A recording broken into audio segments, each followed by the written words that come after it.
Alright, this is my latest bike build.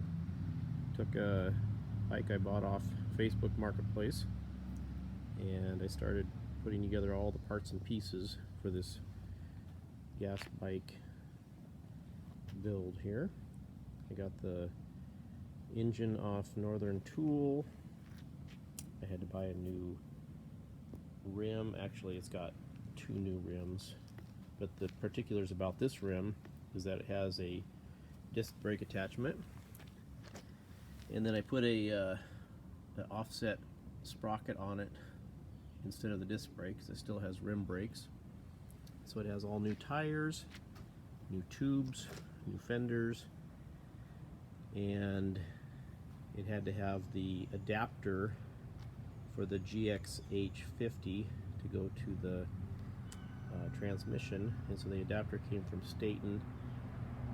And I used a platform here. I had an old friction drive platform that I utilized for this mount, and so that's what I got. Then all the parts and pieces, I used the Staton system that they use and just kind of modified it to work on this one here. So it's got the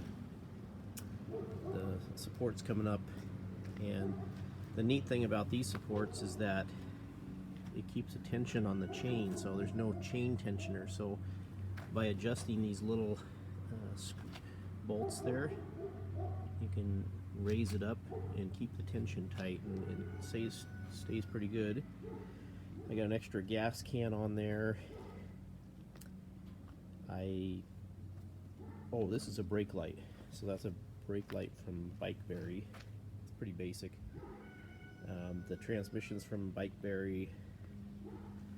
I bought a new seat. I got mirrors on each side. I have the cell phone holder. I also have the speedometer. It's not on it right now. And then I had to do something with this exhaust.